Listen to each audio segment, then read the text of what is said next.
Jóvenes de segundo año medio, bienvenidos a la clase virtual de Albert Einstein 2020. En esta oportunidad nos toca, ya las sesiones anteriores estuvimos hablando sobre los conceptos de utopía y distopía, pero ahora tenemos que hacer una clase un poquito más genérica sobre los elementos del género literario, del género narrativo, que ustedes, algunos elementos ya los van a conocer, otros vamos a empezar a reforzarlos.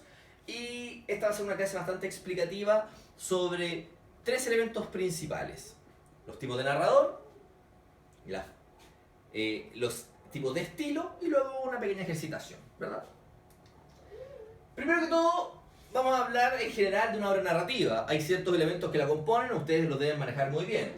Elementos como el narrador. Toda obra narrativa, pensando en cuentos, novelas, fábulas, microcuentos, ¿verdad? Leyendas, mitos. Toda obra narrativa tiene que tener un narrador.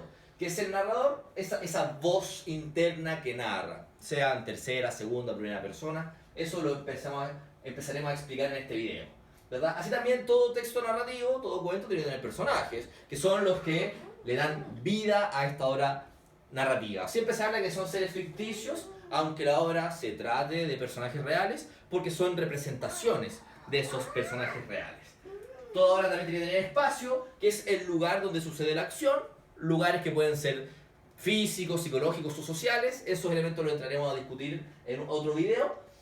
Así también toda obra narrativa tiene que tener un tiempo, un momento en que transcurre la historia, generalmente pasado, presente o futuro, y acciones, que son los hechos que van haciendo estos personajes.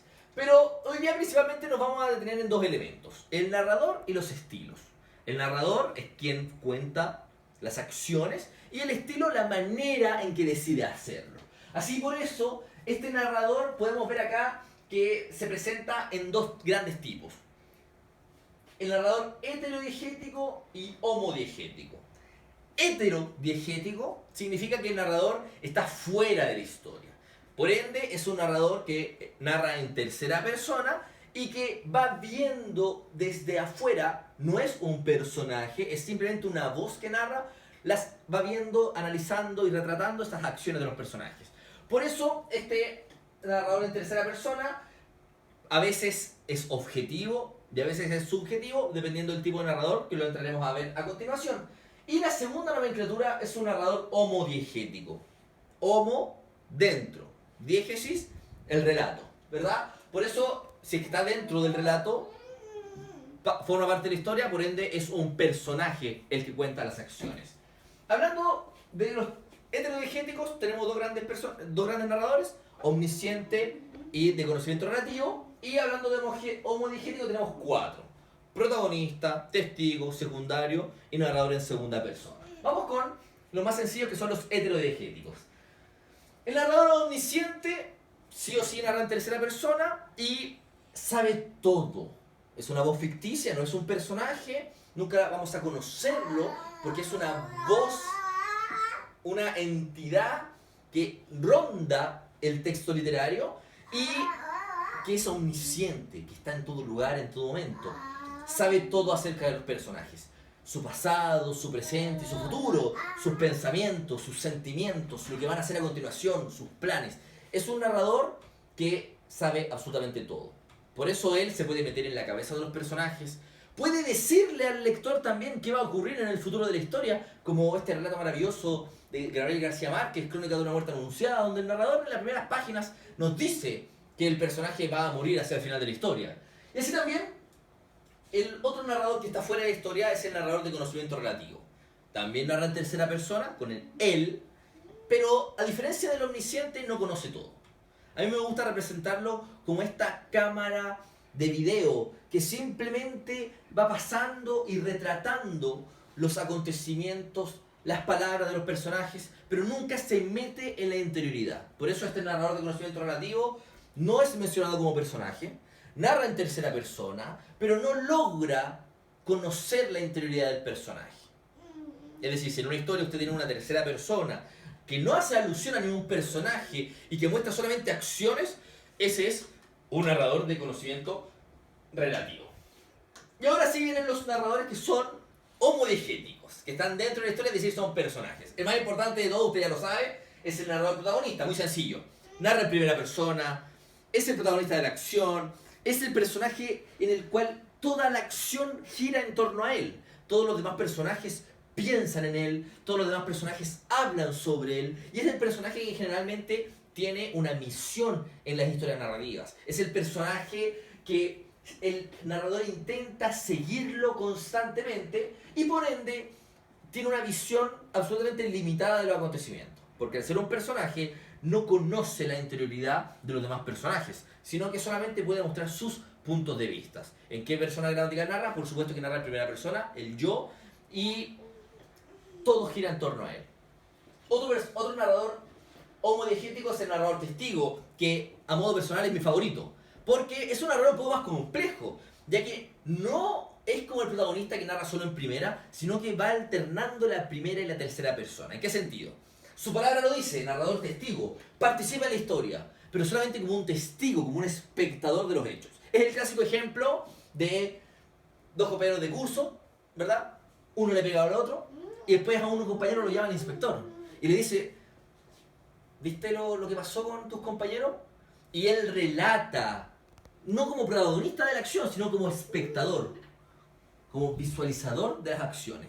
Este narrador testigo, ¿por qué alterna la primera y la tercera persona? Porque es primera persona, es decir, yo, como testigo, vi, y luego la tercera persona, que es más importante, cómo él hacía estas acciones. El testigo generalmente se le pide relatos acerca del protagonista. Luego viene un narrador que es el narrador secundario, que es un narrador que está en vasta literatura y que es un narrador que narra en primera persona, pero participa solamente en función del protagonista. Es el clásico mejor amigo del protagonista. Sam en El Señor de los Anillos, Ron Weasley y Hermione Granger en Harry Potter.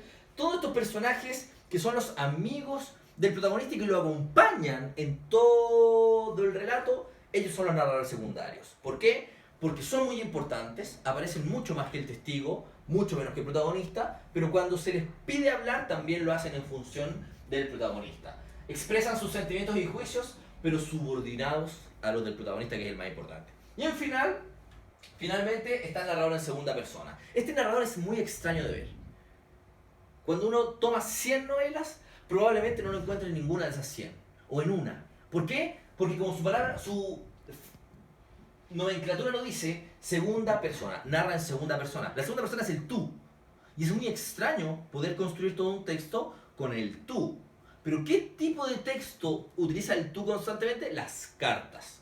Por eso, esta narrador en segunda persona es propio del género epistolar, que es esta literatura de diarios de vida. Por ejemplo, el diario de Ana Frank es un narrador en segunda persona. O también, por ejemplo, el cartero de Neruda, donde van reproduciendo cartas, ¿verdad?, que uno le dirige al otro. Cuando uno le escribe la carta a la abuelita para su cumpleaños, cuando uno le escribe la carta al director para que no lo echen del colegio, bueno, ahí uno utiliza la segunda persona, ¿verdad? Y junto con los narradores, ¿verdad?, terminando ya la segunda parte de esta clase, están los estilos narrativos. El narrador es quien narra la historia y el estilo es cómo decide hacerlo. Y existen 3 tipos de estilo: directo, indirecto e indirecto libre, ¿verdad? Vamos con el directo en primer lugar, que es el más sencillo. El estilo directo es cuando el personaje en la historia habla por sí mismo. Se muestra la acción desde el punto de vista de los personajes. ¿Cómo habla un personaje? Con diálogo, ¿verdad? Por eso el estilo directo es la reproducción literal de lo que los personajes dicen. Hay algunas marcas que nos van a servir, ¿verdad?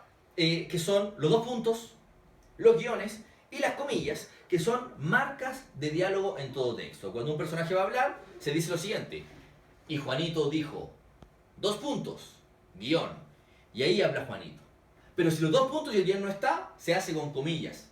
Cuando un texto narrativo dice, Juanito expresó su angustia, y se abre unas comillas diciendo, oh, qué mal me siento, esa es la voz directa de Juanito. Por eso ahí tenemos el estilo directo. Un ejemplo, por ejemplo, que dice, me miró fijamente y dijo, comillas, nunca imaginé que fueras tan pérfido.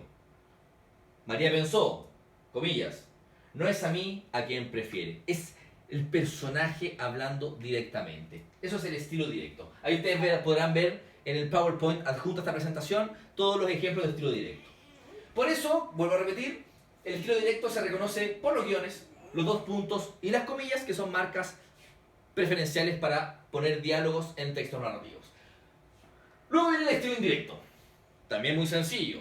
Es cuando la acción la cuenta el narrador.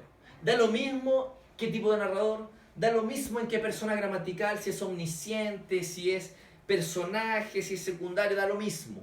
La idea es que acá la acción no la relata el personaje en primera persona, sino que el narrador la expresa, ¿verdad? Predomina el lenguaje del narrador. Es decir, en vez de tener Juan expresó, oh, qué dicha siento, se cambia con el uso del qué. Ese es el estilo indirecto.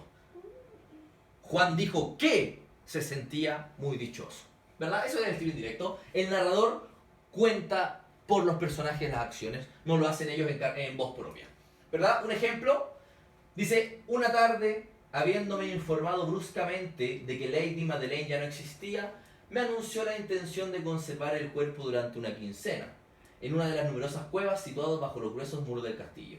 Aquí, si bien tenemos un narrador protagonista, no es él quien lo reproduce literalmente en un diálogo, sino que es él en su voz interna, en su pensamiento. Cada vez que vemos pensamientos o vemos un narrador en tercera persona que está fuera de la historia, tenemos un estilo indirecto. Ahí habrá más ejemplos para que usted lo pueda ver, pero por ejemplo vamos a leer el inicio de este segundo ejemplo, que es el modelo habitual de presentar este estilo indirecto. El sujeto se acercó vacilante a ella y le dijo que siempre la había querido.